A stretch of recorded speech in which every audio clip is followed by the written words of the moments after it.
ഇന്നത്തെ നമ്മുടെ റെസിപ്പി നന്നായിട്ട് പഴുത്തിട്ടുള്ള നേന്ത്രപ്പഴം ഉണ്ടല്ലോ, അത് വെച്ചിട്ട് നമുക്ക് ഈവനിങ് സ്നാക്കായിട്ടൊക്കെ കഴിക്കാൻ പറ്റുന്ന നല്ലൊരു പലഹാരത്തിൻ്റെ റെസിപ്പിയാണ്. വീഡിയോ കണ്ടുകൊണ്ടിരിക്കുന്ന സമയത്ത് നിങ്ങൾക്ക് ഇഷ്ടപ്പെടുകയാണെങ്കിൽ മറക്കാതെ തന്നെ ആ ലൈക്ക് ബട്ടണും കൂടി ഒന്ന് ക്ലിക്ക് ചെയ്തേക്കണേ. ചാനലൊന്ന് സബ്സ്ക്രൈബ് ചെയ്ത് ഒന്ന് സപ്പോർട്ട് കൂടി ചെയ്യുക. അപ്പം നമ്മുടെ ഈ പലഹാരം തയ്യാറാക്കാനായിട്ട് നന്നായിട്ട് പഴുത്തിട്ടുള്ള 2 നേന്ത്രപ്പഴമാണ് എടുത്തിട്ടുള്ളത്. അതിതാ ഇതുപോലെ ഒന്ന് അരിഞ്ഞിട്ട് മിക്സിയുടെ ചെറിയ ജാറിലേക്ക് ഇട്ട് കൊടുക്കാം. എന്നിട്ട് ഇത് നന്നായിട്ടൊന്ന് അരച്ചെടുക്കാം. ഒട്ടും കട്ടകളില്ലാതെ വേണം അരച്ചെടുക്കാനായിട്ട്. അതൊന്ന് മാറ്റി വെച്ചതിന് ശേഷം മിക്സിയുടെ വലിയ ജാർ എടുക്കുക. അതിലേക്ക് 2 മുട്ട ചേർത്ത് കൊടുക്കാം. മുട്ട ചേർത്ത് കൊടുക്കുമ്പോൾ ഒട്ടും തണുപ്പില്ലാത്ത മുട്ട വേണം ചേർത്ത് കൊടുക്കാനായിട്ട്. ഇനി ഇതിലേക്ക് 1/2 കപ്പ് അളവിൽ പഞ്ചസാരയും 1/2 ടീസ്പൂൺ വാനില എസൻസും ചേർത്ത് കൊടുത്ത് ഹൈ സ്പീഡിൽ തന്നെ 1 മിനിറ്റ് നന്നായിട്ടൊന്ന് ബ്ലെൻഡ് ചെയ്തിട്ടെടുക്കാം. ഇതിപ്പോൾ ഞാൻ നന്നായിട്ടൊന്ന് ബ്ലെൻഡ് ചെയ്തെടുത്തിട്ടുണ്ട്. ഇപ്പം നമ്മുടെ മുട്ടയൊക്കെ നന്നായിട്ടൊന്ന് പതഞ്ഞ് വന്നിട്ടുണ്ട്. ഇതിന് ശേഷം ഇതിലേക്ക് 1/2 കപ്പ് അളവിൽ സൺഫ്ലവർ ഓയിൽ ചേർത്ത് കൊടുക്കാം. വെളിച്ചെണ്ണ ഇതിലേക്ക് ചേർത്ത് കൊടുക്കരുത്. ഓയിലും ചേർത്ത് കൊടുത്ത ശേഷം ഒന്നുകൂടി നന്നായിട്ടൊന്ന് ബ്ലെൻഡ് ചെയ്തിട്ടെടുക്കാം. ഇതിപ്പം ഞാൻ നന്നായിട്ടൊന്ന് ബ്ലെൻഡ് ചെയ്തെടുത്തിട്ടുണ്ട്. ആ മുട്ടയും ഓയിലും ഒക്കെ നന്നായിട്ടൊന്ന് യോജിച്ച് കിട്ടിയിട്ടുണ്ട്.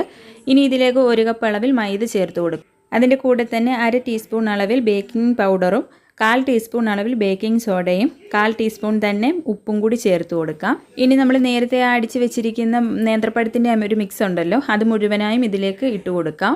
ഇത്രയും ആയി കഴിഞ്ഞാൽ നമുക്കിതൊന്നുകൂടി ഒന്ന് ബ്ലെൻഡ് ചെയ്തിട്ടെടുക്കാം. മൈദയും എല്ലാം നന്നായിട്ടൊന്ന് യോജിച്ച് കിട്ടണം. ഇതിപ്പോൾ ഞാൻ നന്നായിട്ടൊന്ന് ബ്ലെൻഡ് ചെയ്തെടുത്തിട്ടുണ്ട്. ഇതിലേക്ക് ഞാൻ എക്സ്ട്രാ വെള്ളമോ കാര്യങ്ങളോ ഒന്നും തന്നെ ചേർത്തിട്ടില്ല. നമുക്കിതാ ഈ ഒരു രീതിക്ക് വേണം നമ്മുടെ ബാറ്റർ റെഡിയായി കിട്ടാനായിട്ട്. ഇനി ഞാൻ ഇവിടെ ഒരു കേക്ക് ടിൻ എടുത്തിട്ടുണ്ട്. ഇതിലേക്ക് കുറച്ച് ഓയിലൊന്ന് എല്ലാ ഭാഗത്തേക്കും ബ്രഷ് ചെയ്ത് കൊടുത്തിട്ടുണ്ട്.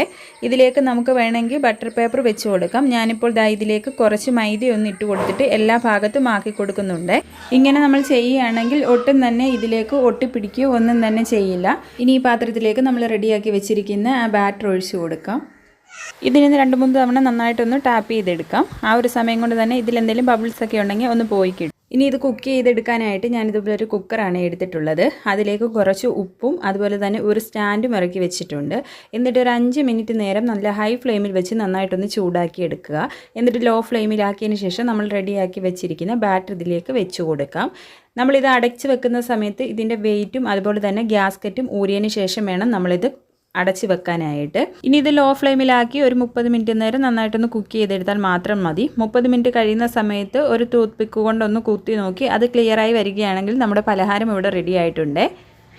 എന്നിട്ട് ഇനി ഇത് ഈ കുക്കറിൽ നിന്നും എടുത്ത് നന്നായിട്ട് ചൂടാറാനായിട്ട് മാറ്റി വെക്കാം. ഇതിപ്പോൾ നന്നായിട്ടൊന്ന് ചൂടാറിയിട്ടുണ്ട്. ചൂടാറുമ്പോൾ തന്നെ ഇതിൻ്റെ സൈഡൊക്കെ നന്നായിട്ടൊന്ന് വിട്ട് വരും. അഥവാ സൈഡൊന്നും വിട്ട് വരുന്നില്ലെങ്കിൽ ഒരു കത്തി കൊണ്ട് സൈഡൊക്കെ ഒന്ന് വിടിയിച്ചെടുത്താൽ മതി. നന്നായിട്ട് ചൂടാറിയത് കൊണ്ട് തന്നെ പെട്ടെന്ന് തന്നെ ഇതിൽ നിന്നും വിട്ട് വരികയും ചെയ്യും. ഇത് കണ്ടില്ലേ, പാത്രത്തിലൊന്നും ഒട്ടിപ്പിടിക്കുകയോ ഒന്നും തന്നെ ചെയ്തിട്ടില്ല. ഇത് നല്ല സോഫ്റ്റ് ആയിട്ടുള്ളൊരു പലഹാരമാണ്. കഴിക്കാനായിട്ട് നല്ല അടിപൊളി ടേസ്റ്റിയാണ്. കുട്ടികൾക്കൊക്കെ വളരെ സിമ്പിളായിട്ട് നമുക്ക് തയ്യാറാക്കി കൊടുക്കാനും പറ്റും. നേന്ത്രപ്പഴമൊക്കെ കഴിക്കാത്ത മക്കളൊക്കെ ഉണ്ടെങ്കിൽ ഇതുപോലൊന്ന് ഉണ്ടാക്കി കൊടുക്കുകയാണെങ്കിൽ അവർക്ക് തീർച്ചയായും ഇഷ്ടപ്പെടുകയും ചെയ്യും. എന്തായാലും ഇതുപോലുള്ള നേന്ത്രപ്പഴമൊക്കെ ഉള്ള സമയത്ത് ഇതുപോലൊന്ന് ട്രൈ ചെയ്ത് നോക്കിയിട്ട് നിങ്ങളുടെ ഫീഡ്ബാക്ക് അറിയിക്കാൻ മറക്കല്ലേ. നമ്മുടെ വീഡിയോ ഇഷ്ടമായിട്ടുണ്ടെങ്കിൽ ലൈക്ക് ചെയ്യാനും കൂടെ തന്നെ നമ്മുടെ ഈ ചാനലൊന്ന് സബ്സ്ക്രൈബ് ചെയ്ത് ഒന്ന് സപ്പോർട്ട് കൂടി ചെയ്യാൻ മറക്കല്ലേ. അപ്പോൾ നല്ലൊരു റെസിപ്പിയുമായി നമുക്ക് വീണ്ടും കാണാം. താങ്ക്